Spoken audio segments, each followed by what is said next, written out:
Hello, and welcome to another episode of the William Branham Historical Research Podcast. I'm your host, John Collins, the author and founder of William Branham Historical Research at william-branham.org, and with me I have my co-host, researcher, minister, and friend, Charles Paisley, the founder of ChristianGospelChurch.org, and the author of Come Out of Her, My People. Charles, it's good to be back and to talk all things post-Branhamism. We're entering into the phase which is kind of a phase of limbo, I guess you'd call it, because the cult should have imploded and didn't.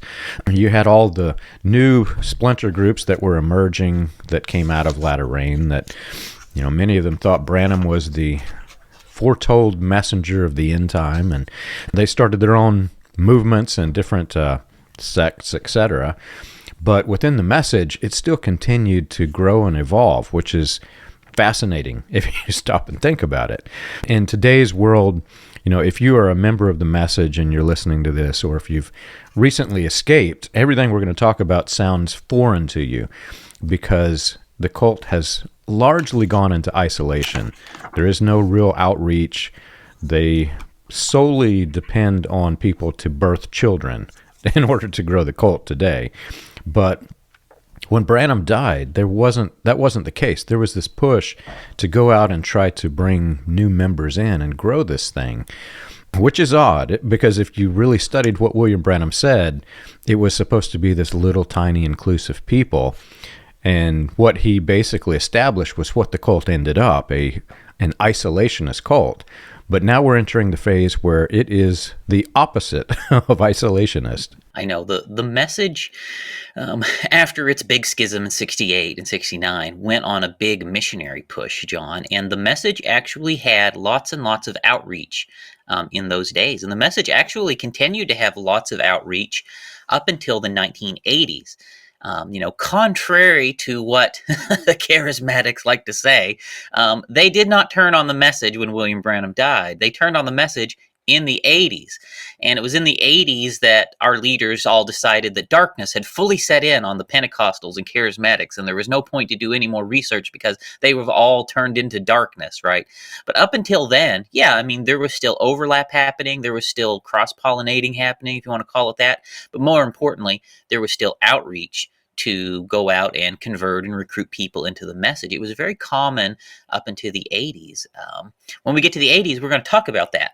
But today, we're talking about what happened in that first big missionary push. I know we've teased it a little bit. We talked about the big schism after William Branham died. We've talked about that there was going to have this big missionary push on the other side of it. And so that's where we're finally getting today. As you think about that, like what was the appeal? Maybe before I start to describe it, what was the appeal that the message leaders had when they went out on this missionary push? Like what was their basic missionary pitch, their basic missionary spiel? And here's the thing, you can go out and get them. Like they're still recorded, right? You can go get the recordings from Ewald Frank from the 60s when he was doing it. You can get the recordings from Raymond Jackson in the 60s when they were doing it, right? All these guys, a lot of their recordings are around. You can just get them and hear what they were saying back then in their missionary pushes. And I would boil it down like this, John. I think the one thing that maybe even saved the message, along with all of the fictionalizing of return ministry, there was something big that happened in 1967, and it was the 6-Day War in Israel. Okay? We've talked about how British Israelism deeply influenced the end-time beliefs of the message. Well, when the 6-Day War happened in 1967, that is when Israel conquered Jerusalem. Okay? So William Branham, the Elijah who had come to restore everybody, just died at the end of 1965, December 1965. They buried him in April, okay? A year later, the Jewish people recaptured Jerusalem. Oh, this is too much of a coincidence, right?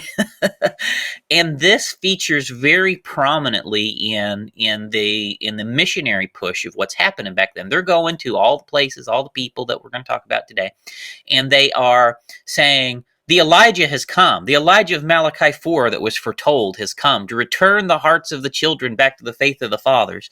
And look, the end is upon us. Jerusalem has just been returned to Israel. Next week, they're going to start building the temple, and the end is going to come, right? Like, this is the pitch.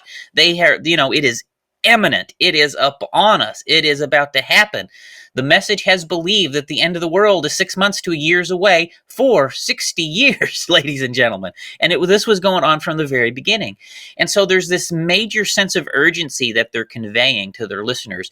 The Elijah has come. He has died. He has came to give us the perfect, to get us ready for the rapture.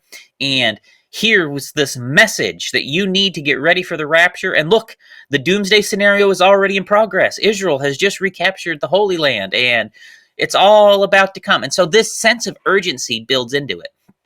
And what also they're doing, John, is as you come into 1970, I believe it was 69, but I think it was 70, if I'm not wrong. It was either 1969 or 1970, and I think it was 70, more likely. Perry Green pulled the Deep Call to the Deep video out of the Full Gospel Businessmen archives that year, okay? They buried that video in 1954 when Carol Ruth Strubler died. I'm telling you, nobody had that video back then. But in 1970, out comes the video of William Branham fake healing Carol Ruth Strubler.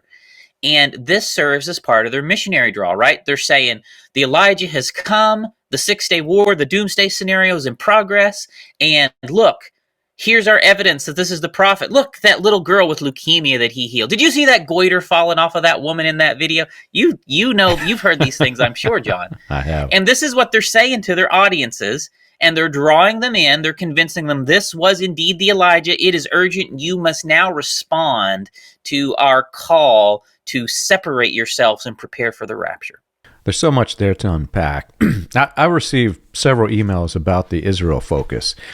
Whenever they discover our research, anybody who's looking into whatever NAR group that's out there, and they discover that it's tied to Christian identity, and like IHOP KC, which is Branhamism 2.0, they had a heavy focus on Israel, but it could be considered pro-Israel.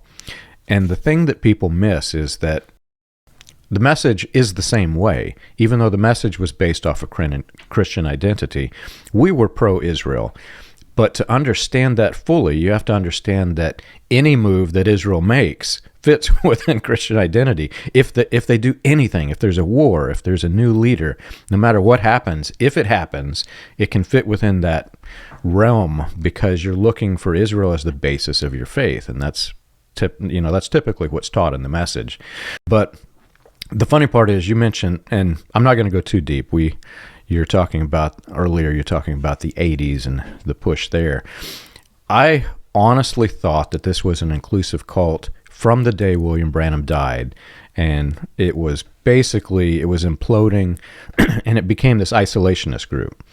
I was shocked whenever I found photos of, pretty sure my grandfather was in them, I know Billy Paul was in them, but they had these worldwide missionary endeavors. I'll throw one of the ads up on the screen for anybody who came from the message cult and is unfamiliar with this. This was a worldwide missionary event. They were holding conventions just like they do in the NAR, because back then they were all practically one and the same. They were splitting, but they were all kind of joined together in one unity. That changed my mind. I began to realize that after William Branham died, something happened, and I started trying to dig and see what happened. Your research goes much deeper into this than mine did, but I began to realize that many of the groups that I thought were disconnected from Branham, that had themes that I could easily identify in Branhamism, I began to realize that there was this period of time which it was all just kind of, the water was muddy. You could see all of the elements starting to grow. They had planted this fertile field. William Branham had planted this fertile field of false doctrine, and all of these groups began to grow on top of it. So this is going to be an interesting podcast as we get into it, so that people can see how this began to unfold. We should do a full episode one day on the message's beliefs around Israel. I think people would find that interesting. Yes. And I'm sure that if we did, that the people in, the NAR would hear very many similar things, right? And like I've said before, there is a distinction between these beliefs that evolved out of British Israelism and the beliefs that are more standard dispensationalist fare, right? That are like in the John Nelson Darby type systems of dispensationalism. There is distinctions, and I would love to just take some time maybe and point that out, because you can tell which influence they came from by certain distinctions in the beliefs. But anyways, coming back to our topic today for sure. Yeah, so when William Branham died, the message was small, as I've said quite a few times already. There was maybe 35 churches roughly when he died. And today we're going to talk about how it grew, because by the time you get into the early 1970s, it has exploded into hundreds of churches. 35 churches when he died to hundreds of churches by 5, 6, 7 years later. The growth is exponential once you get on the other side of the 1968-1969 schism. And so, although there were maybe 1,500 people roughly in those 35 message churches, there was another somewhere between 1,000 and 2,500 people that were just individual message believers that were outside of those 35 churches. Probably, I think it might be the majority. Possibly the majority of message believers, when William Branham died and for those first 2 or 3 years, were not in message churches. They were people, though, that William Branham had picked up during the years that he was touring around, and they were out in the other churches of the broader Latter Rain movement and of broader Pentecostalism. They were in places like Jack Moore's church or James Outlaw's church, or up in the Philadelphia church in Chicago. They were in UPC churches. They were in Independent Assemblies of God churches. They were in full gospel churches. They were in apostolic churches. And the start of the mission outreach is to those people who already were of the message belief set, of the message persuasion, and they're going to those places where they know those people are, and they're influencing them to leave those churches that they're in and plant their own new churches. And so that's what you see happening. You see people leaving the Philadelphia church and starting the first message churches in the Chicago area.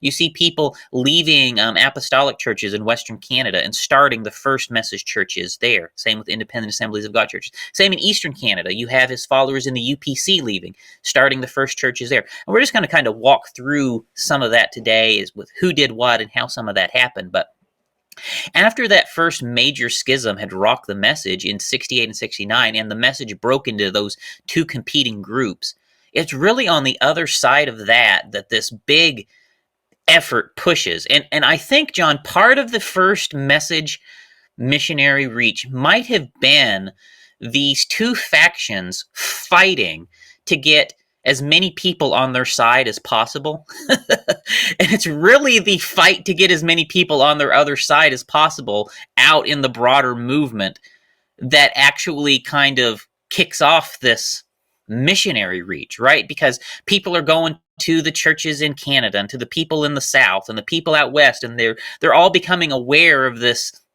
feud that started here in Jeffersonville, and they're taking sides in it, and it's bringing attention to William Branham and the message. And then it gradually just kind of evolves into this. They're actually starting to convince the people to become more radical, to leave their churches and to start message churches. And I've also mentioned, John, we did the episode on the full gospel businessmen. They are the men who are helping finance and push this entire thing as well. As I've mentioned before, 1/3 of the senior upper leadership of the full gospel businessmen was in the message back in these years. And I also went back and I double checked this after our full gospel businessmen episode, John, and I can confirm every single treasurer of the full gospel businessmen from the day it was founded until 1987 was a member of the message. Okay. The treasurer of the full gospel businessman was a message follower from the date it was founded to the year 1987. And so you just absorb that, ladies and gentlemen. But the treasurer, Jewel Rose, Carl Williams, Gerald Lee Walker, Henry Carlson, they were all message followers. And these men were helping to provide the money to the overseas missionary to help sponsor their salaries. They were providing endowments to help plant some of these early message churches as they broke away and got started out. And so their money plays a really big role in financing this effort as it comes fully underway in 69 and 67. So we're going to explain as much of this today. Try to get as far through this as we can. But yeah, just keep in mind, it's the full gospel businessmen financing a lot of this, granting endowments, and it is the people from these 35 message churches and their leaders especially that are spearheading this big outreach effort that explodes the message in terms of its numbers of followers in 69, 70, 71.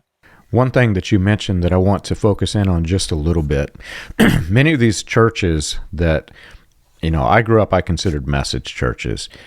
Whenever you're in them and visiting them, or if you're a member of them, you think they were always message churches. But as you pointed out, there was a period of time in which many of these churches were not, yet they were connected to Branhamism. And part of the reason why, we've talked about this a few times, no two churches can fellowship with each other because they all have a different interpretation of what William Branham said. Well, if you think about how this thing grew and spread, these guys were listening to Branham. Many of them just considered him a prophet. They didn't consider him the end-time messenger, the prophet of the age, or anything like this. But they were connected to this thing, and they were largely from apostolic churches, from United Pentecostal churches, some Baptists, but many of them were just, Pentecostal, a lot of oneness Pentecostal people. I have been working with a former minister out of the message. We've been doing some research on Richard Blair, for example, from Mountain Home, Arkansas. I knew many people who went to that church. I grew up with revivals that we would hold, joint revivals where their church would come to ours, etc. And we always assumed that he was always a message minister when he was connected to Branhamism. The funny part is, he was a United Pentecostal church minister. And you can go to my website, you can type in Richard Blair, you can see this research. But he was a United Pentecostal church minister, and he had a leaning towards Branhamism in his UPC church. And it appears, and based off of the histories that have been told to me verbally, it appears that his church began to sort of lean more heavily towards Branhamism than the UPC wanted.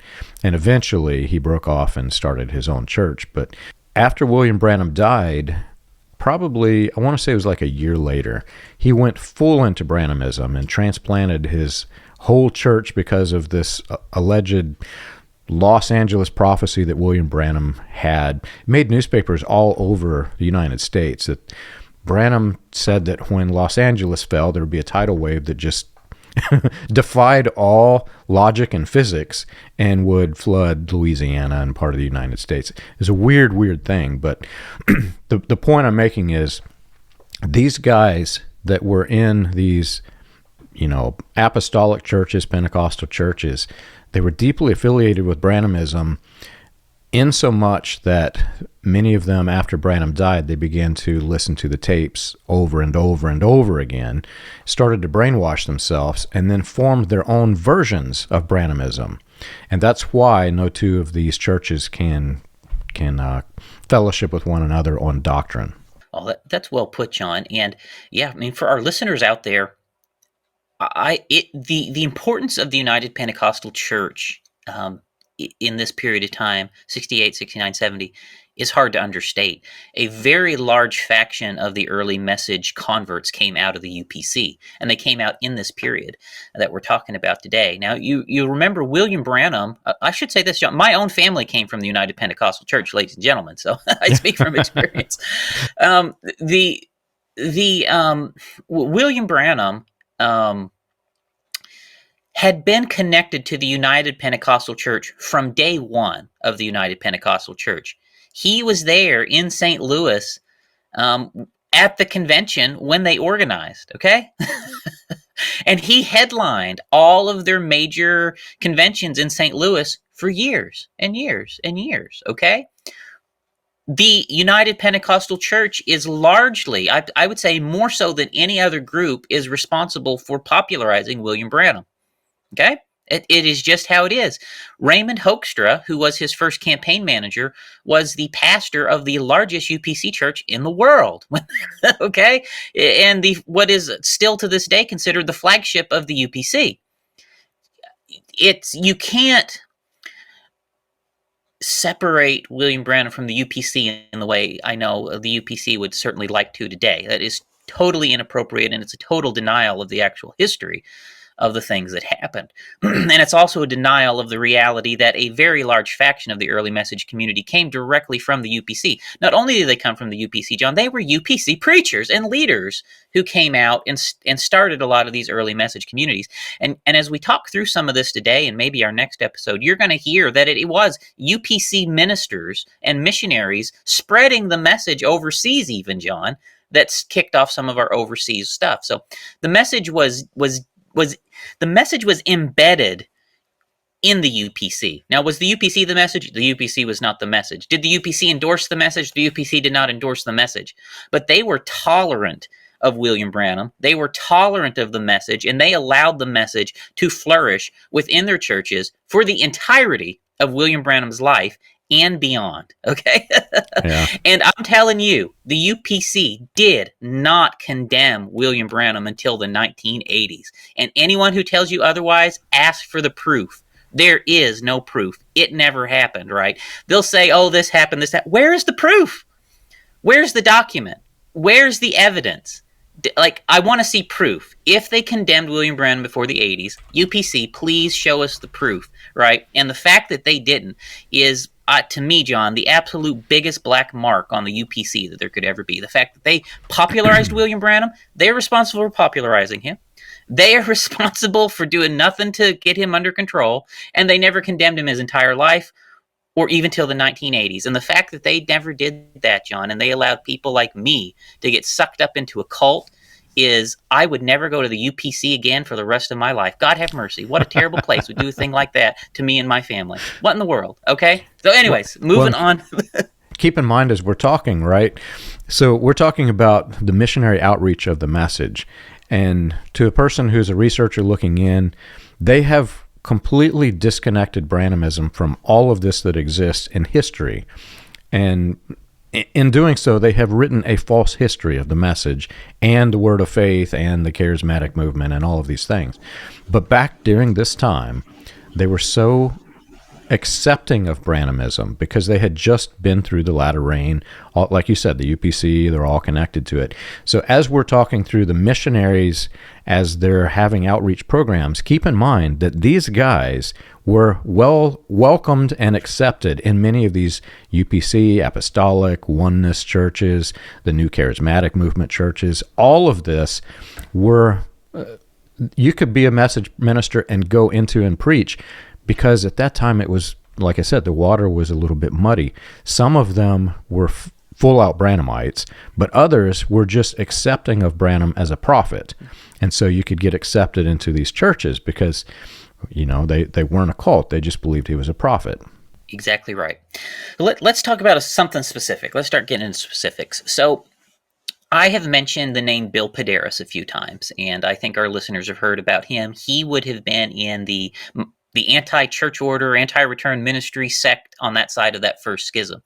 He was the pastor of a church in Kings Mountain, North Carolina, and his church was, I would say, either the first or second most prominent and important message church in Appalachia back then. Maybe the first most important. It's right there on the line between him and Ernest Fulcher's church. Well, he had made contact with the message community in Eastern Canada. So you've got roughly 150, maybe 200 message believers in Eastern Canada when William Branham dies. And they are 100% within the United Pentecostal Church, John. 100% of the message community of Eastern Canada was in the United Pentecostal Church when William Branham died. 100%. Wow. And they started, while still members of the UPC, were coming to the international message conventions being held at Bill Padaris' church in Kings Mountain, North Carolina. And as they came down there, they ended up, of course, mingling with Raymond Jackson because he was there as well, you know. And so it ends up that the early message community of Eastern Canada gets entirely absorbed into the sect of the message I come from, John, in 1969 and 1970. So all of the Eastern Canadian churches were in my sect. And let me explain how just as using them as a little example of how this breakaway would happen. So Raymond Jackson and Homer Brown, who was another pastor alongside Bill Padaris at that church in North Carolina, they traveled together up to Canada, and they held a region-wide Canadian message convention in Eastern Canada. And as they did, they attracted, all this 150, 200-ish message believers out of all these UPC churches up there to hear the message. And there's tapes for all these things. And it's basically the sort of thing I explained to you. The 6-Day War has happened. It's evidence. The Elijah has come. You have to separate from your churches, and you have to prepare for the rapture. And so that's what happens, John. These people are in roughly 12 different UPC churches across Eastern Canada. We're talking New Brunswick, Nova Scotia, Ontario, Quebec. And they hear the sermon, and over the next 2 and 3 years, all of those people leave the UPC and they plant roughly a dozen message churches in Eastern Canada. They plant churches in Montreal. They plant churches in across New Brunswick, Moncton and different places in New Brunswick, Nova Scotia. They also do some outreach. They convert in some groups up in Newfoundland, right? And so Eastern Canada separates as a result of message preachers from here in Jeffersonville and Bill Padaris' church traveling up to Canada, right? And encouraging the UPC believers to break away from the UPC and start message churches. And so there, in just that 2 or 3 years in Eastern Canada, they plant over a dozen message churches. And this is the sort of thing, John, that's going to repeat over and over in all the different regions of the North America by different message preachers in 1969, 1970, 1971. And they're just planning all kinds of churches, primarily at first by drawing out the message people who had known somewhat William Branham, heard William Branham, through those years. Now, let me talk about Eastern Canada just a little bit more, John. So the preeminent preacher in Eastern Canada back then was a man named Freddie Bradford, and they intersected with William Branham at his 1958 conventions or revivals that William Branham held in Bangor, Maine, I think, and Boston, New England. That's how they got started. And Freddie Bradford, ladies and gentlemen, was another child molester. He molested multiple children in multiple message churches over the years, in the Thunders, in my sect, other places. But he went, and he's the one who spread the message to all these UPC people. And let me mention, he was a child molester while he was a UPC preacher, too. So, the UPCs never did nothing about him either. So he basically draws all these people into the message, and it's actually through his influence that they end up reaching out and working with Bill Padaris, Faith Assembly, and breaking away from the message. You're going to hear a common recurring theme, too, of child molester preachers. I mean, they were rampant in the early message community, John. I mean, you know it, I know it. So this is happening. They're breaking away. They're doing that. And let me give you another thing about this same time that expands the message community in Appalachia. So the year this happened is not quite clear to me, John. I think it was probably 1971 or 1972. I'm going to lean to 72, but I'm not perfectly sure. So Bill Padaris shot his wife with a firearm, okay? And the story around that, the truth of the story, I don't know the truth. But the story, the rumor was that Bill Padaris got drunk, and in his drunkenness, he shot his wife, John. Okay, this is the preacher, the pastor of the most prominent message church Wow. in Appalachia. Okay, he shot his wife. Now, she said it was an accident, right? And I don't know. Maybe it was, right? But whatever the case, the message community was convinced that he was drunk and shot her while he was drunk, and his church fell apart. Okay? And when his church fell apart, it shattered into a whole bunch of pieces, John. And those pieces are what planted and started a lot of the message churches in Appalachia, was the shards of his church. So you can trace a pretty large faction of the churches in South Carolina, North Carolina, Virginia, the Appalachian region there, you can trace them to the breakup of his church and the people leaving out of there planning new churches. So this is how the message is spreading early on, ladies and gentlemen. Child molester preachers, preacher shoot his wife. Okay, this is what's happening through this phase of time. I got so many stories like this, John. I could tell stories like this all day long. All right, but I'll let you say what you think there. Have you ever wondered how the Pentecostal movement started, or how the progression of modern Pentecostalism transitioned through the latter rain, Charismatic, and other fringe movements into the New Apostolic Reformation? You can learn this and more on William Branham Historical Research's website, william-branham.org. On the books page of the website, you can find the compiled research of John Collins, Charles Paisley, Stephen Montgomery, John McKinnon, and others, with links to the paper, audio, and digital versions of each book. You can also find resources and documentation on various people and topics related to those movements. If you want to contribute to the cause, you can support the podcast by clicking the Contribute button at the top. And as always, be sure to like and subscribe to the audio or video version that you're listening to or watching. On behalf of William Branham Historical Research, we want to thank you for your support. So Charles, let's talk a little bit about what happened in Canada, because as you know, whenever William Branham, towards the end of his life, as he was establishing his cult, he had two main primary hubs of the message, one in Jeffersonville, one in Tucson, Arizona. But there's a third one that was closely related to those two and growing quickly, and that's Ed Byskal's church. And for anybody who has been out of the message and you've seen my website and you've seen Believe the Sign, that entire group that runs that came out of the Ed Byskal side of the equation. And they were in close partnership with the main sect of the message. There's always, you can find some of the clips that I use of Billy Paul preaching are usually in that church where Ed Byskal was preaching. And like the other ones that we've mentioned, Ed Byskal, even though he was closely affiliated with Branham, he was even on Branham's hunting trips, he was loosely connected to the message and more connected to Pentecostalism as his church was forming. Exactly right. So as Eastern Canada, all of the message believers came out of the UPC. In the Western Canada, it was a little more of a different story. So the churches aligned with my sect at the very beginning were, like I said, all across Eastern Canada, but some were planted as far out as Manitoba and Saskatchewan. And then the churches aligned to my sect kind of stopped in Saskatchewan. But then when you get over to Alberta and BC, those were predominantly main sect planting recruitment grounds in the early days. And so Canada, you could almost give an east-west divide at the very first, where Western Canada was main sect, Eastern Canada was my sect. And so out in Western Canada, the same sort of thing is happening that was happening in Eastern Canada, John.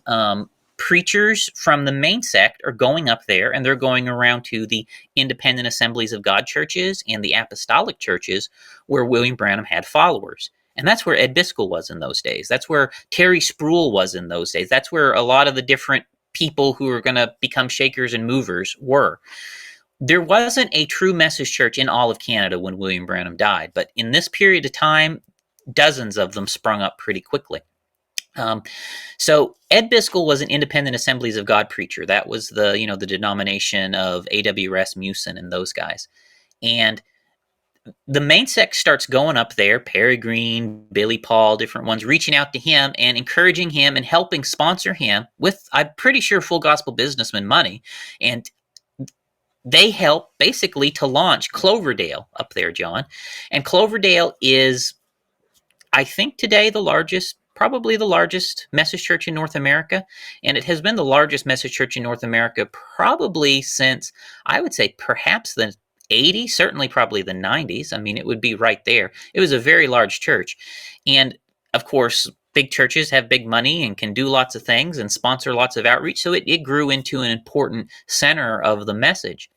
But yeah, so those things are happening in Western Canada just the same. And I would say probably the two most important churches in Western Canada that actually get started right in this period of time through these outreach efforts, through message preachers from the 35 churches going up there, holding meetings, convincing people. 67 is upon us. Israel is getting ready to build the temple, and the prophet has come, and you must prepare for the rapture. The two most important churches that break out from that is Ed Biskal's, which is the most important of the two, and then the other is Terry Sproul's church in Edmonton. That's another important one. And while Terry Sproul's church, or rather Ed Biskal's church, kind of aligns to the main sect, Terry Sproul's ends up aligning with Lee Vale and the Perusia as they break away. And those are the two most important churches. And besides that, though, I would say there's roughly 15 to 20 message churches that got planted in Western Canada in 69, 70, 71, 72, 73, right in that area of time, all kind of in the orbit of all of this. Because William Branham had spent a lot of time in Western Canada. That was the heart of the latter rain movement. I know the church I come from, John, we had a church that was planted in Saskatchewan near North Battleford. And we actually intersected with the Houghton brothers back then, and so did the main sect. And George Houghton spent a lot more time with your sect, John, the main sect, but his brother Ernest spent a lot more time with my sect, which is unusual, okay? I don't necessarily know that they got along as brothers as far as I know. But just for our listeners, in case you are not aware, George Houghton and his brother Ernest were two of the original elders of Sharon Orphanage.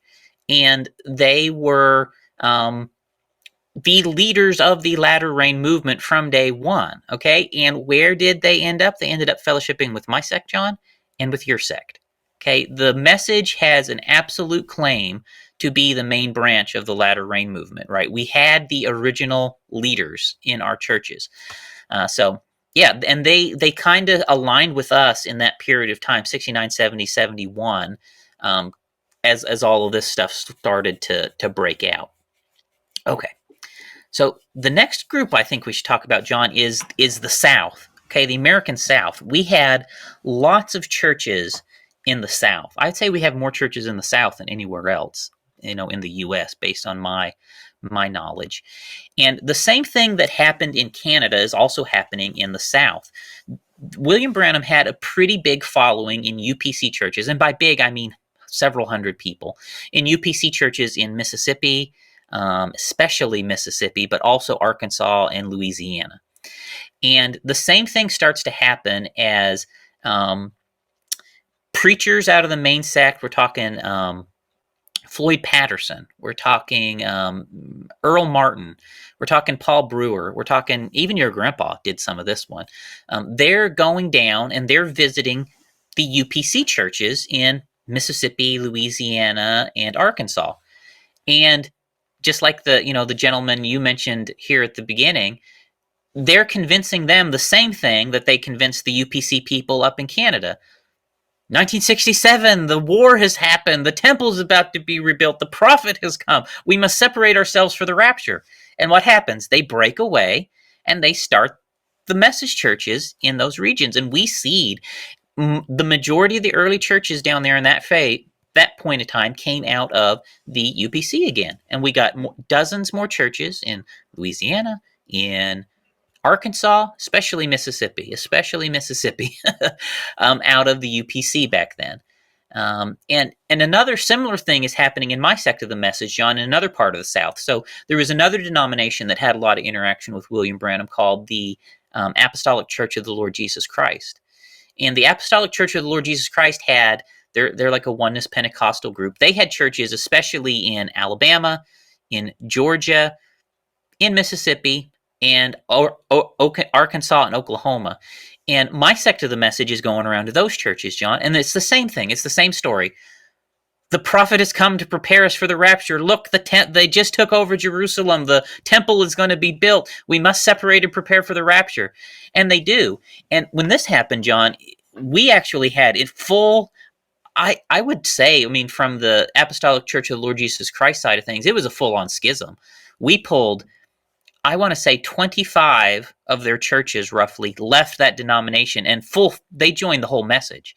Like they came with their churches, their assets and everything, and they came into the message in those years. And so we ended up, the churches I come from ended up with a pretty substantial network of friendly churches across the South, especially Georgia, Alabama, somewhat Mississippi, Louisiana, Arkansas, Oklahoma, from the Apostolic Church of the Lord Jesus Christ.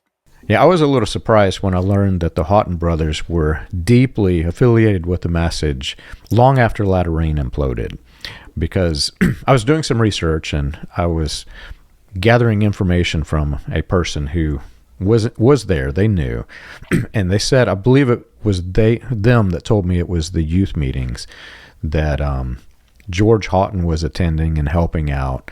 And you can go on my research. You can type in on my website, Houghton, and you can see well into the 80s, he's having to apologize for Christian identity themes. He was deeply indoctrinated and teaching Christian identity.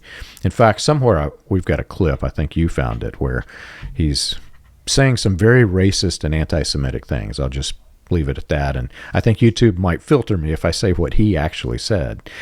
But I was a little surprised to find that they were so connected. And honestly, that's what made me dig deeper into Latter Rain.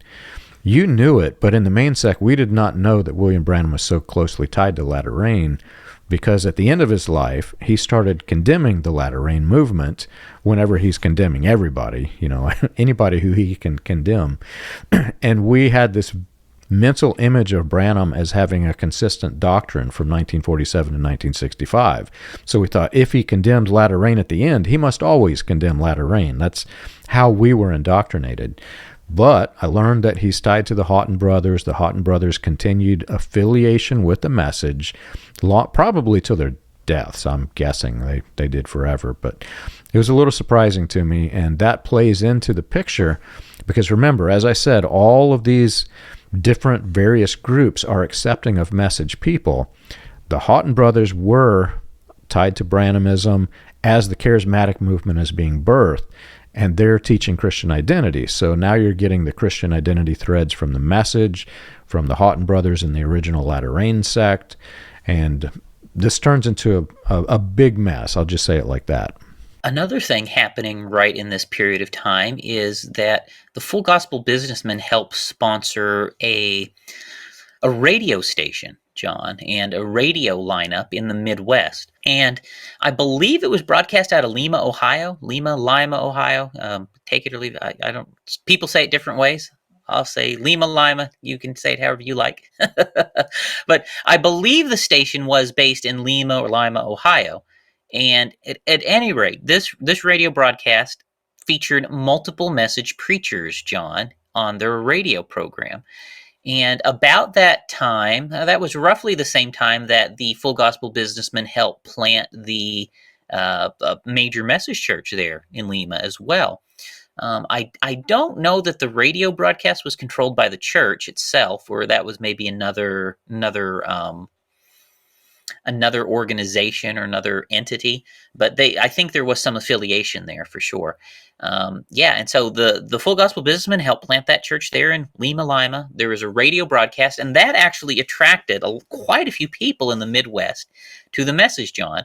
And so radio, that broadcast is bringing in random off the street people in addition to outreach to people that William Branham had already been connected to.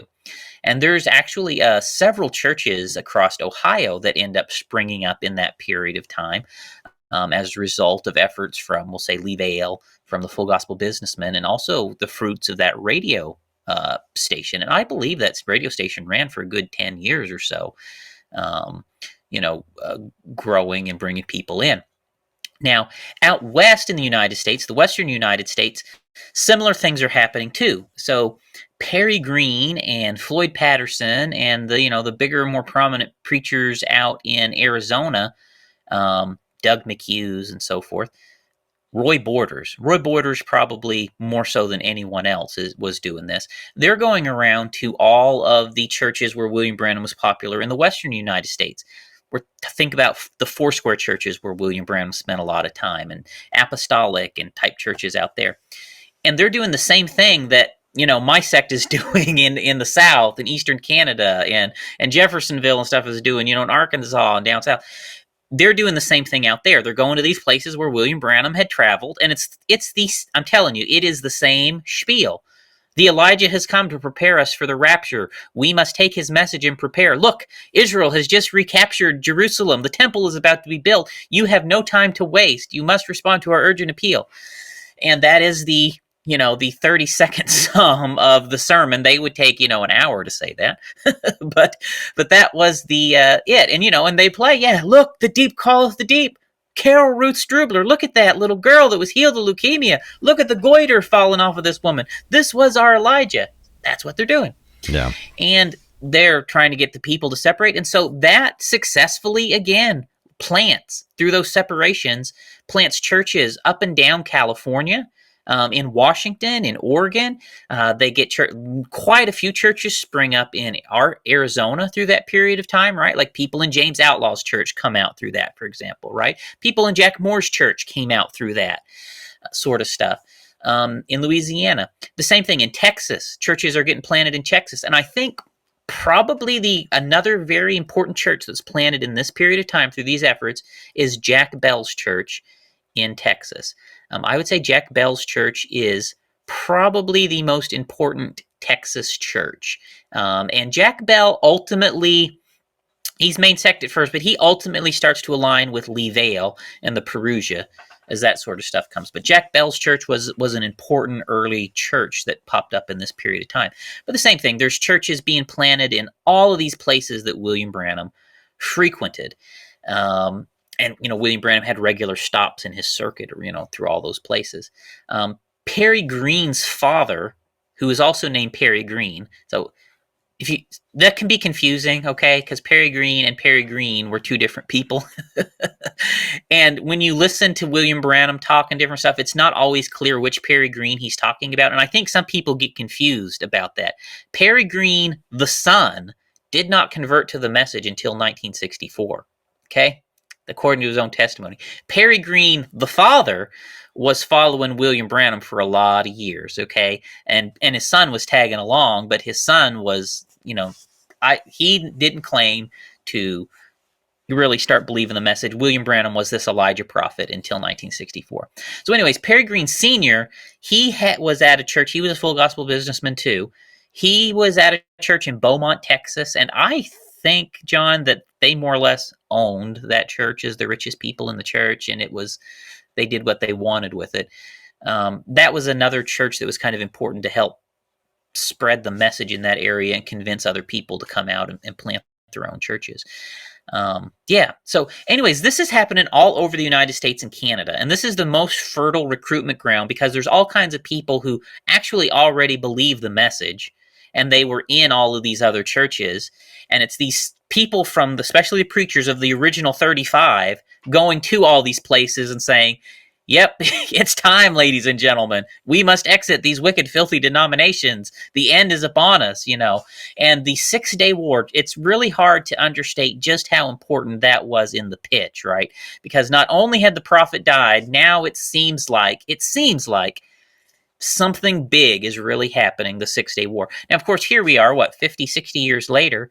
Obviously, the 6-day war didn't have anything to do with the end of days, and they were all lying to you, ladies and gentlemen, when they told you to separate. That obviously had absolutely nothing to do with it, okay?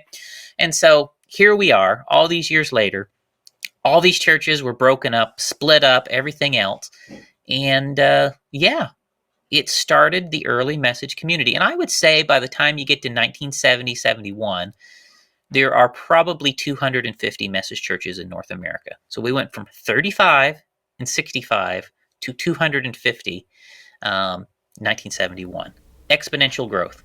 It was like a virus that was spreading, man, a virus of plague that's hitting Christianity. And for you NAR people who are watching this, NAR researchers, think about this. Like Charles said, this is a little tiny group of core Branhamism cult, but it's embedded in this big fertile ground of what was latter rain movement and is now evolving into the charismatic movement. And as we said all along, many of these ministers who are in Branhamism, who were also in the latter rain or connected to it loosely, they're welcome in the churches. So whether you're latter rain, message, charismatic, prosperity gospel, all of this is fertile ground for this movement to infiltrate. Yet at the same time, it has Branham's version of doomsday focus. So these ministers from long before William Branham died, William Branham started preaching the heavy doomsday focus. I want to say it was the mid-50s. And he starts saying basically, look at this newspaper, the end of the world might happen Tuesday. We've had that imminent destruction on our minds since the 50s. So William Branham dies.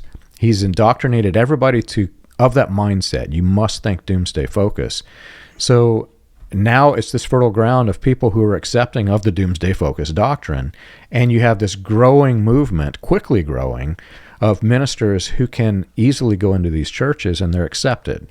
So as the NAR movement is beginning to grow and evolve and form, look at the people who are leaders in the NAR who came from the apostolic background, like Chris Reed, who went to Morning Star.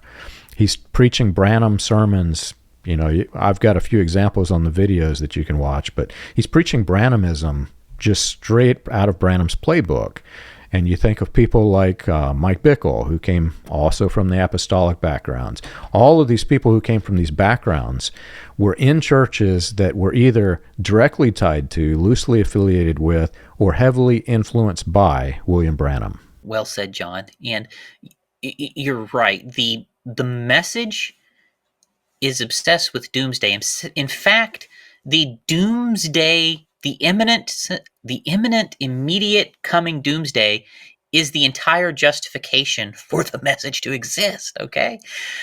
You take away an imminent doomsday, there's no need for the message. And as you can see, as we've explained, the entire basis on which they convinced all of these people to leave the UPC and to leave Foursquare and to leave the apostolic churches, the entire basis on which this thing broke away was because the doomsday is getting ready to happen.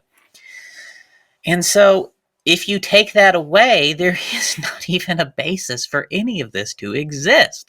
All right? That's the entire rationale. And that is why they're not simply looking forward to the return of Christ in a way that a normal Christian is.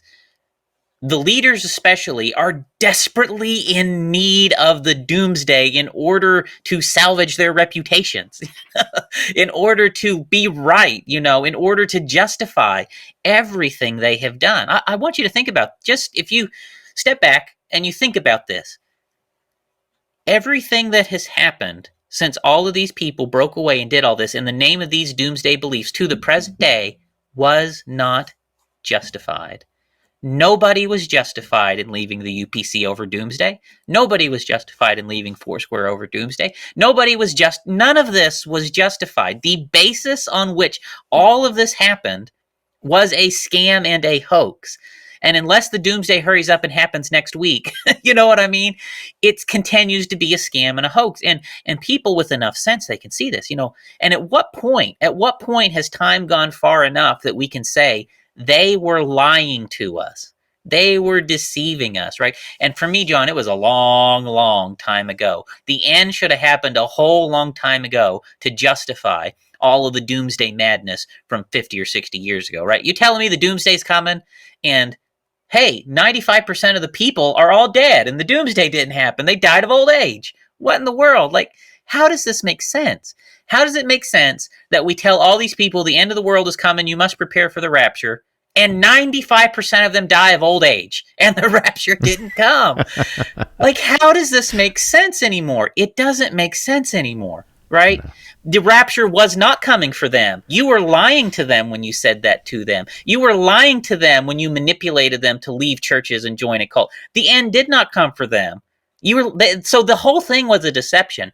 And it's very hard when you're in there to come to terms with these things, but it was a deception. They deceived all of these people. And the fact that the end did not come yet is the proof that it was the deception. John, we've just got through the mission outreach in North America today. Do you want to keep going? I mean, we've still got to talk about Europe and Africa and the Caribbean and Latin America and what happened in these years in those places. You want to break it here, or you want to try and get some more? I guess we'll break it here. You got me thinking. So they have harped on this doomsday. I can remember sermons even as a child. I didn't want doomsday to come, man. I was playing with my little cars and G.I. Joe toys. I did not want what they were preaching, but I lived in fear that it was going to happen. I lived in fear that I was going to be ripped out, and the things that they described were horrific for a child's mind. The things that they taught, they're they're putting these smiling faces as they're preaching, and it looks a lot like a child who's walking through the graveyard at night, right? They're saying very, very scary things with a smile on their face saying, "This is good, boys and girls." That's the kind of doomsday focus I grew up with. And like you said, it is the evidence that this whole thing is false. It is the evidence. But take a step back before that. Before that, you had the latter rain movement. Come, be healed. Bring your loved ones. They too can be healed. All they have to do is name it and profess it and claim it. And yet they weren't healed. We've given example after example. You've mentioned a few just in this podcast alone. So while we have the examples of the doomsday focus as proof that this is a false movement, in the latter rain, they had the evidence that, no, these people aren't getting healed. There are some people that God heals, but by and large, the majority did not get healed. So I could go off on a rant on that, and I think I will hold my tongue. But yeah, let's split it here, and we'll pick up next time with the with overseas. Yeah, I think that's a good place to end, John. That sounds good. And you're right. And I'm a Christian. I believe Jesus is coming again one day. And it may or may not have something to do with the temple in Jerusalem. Hey, but what can we say for sure? These guys have absolutely no idea what they're talking about, because they have been wrong for 60, 70 years in a row, right?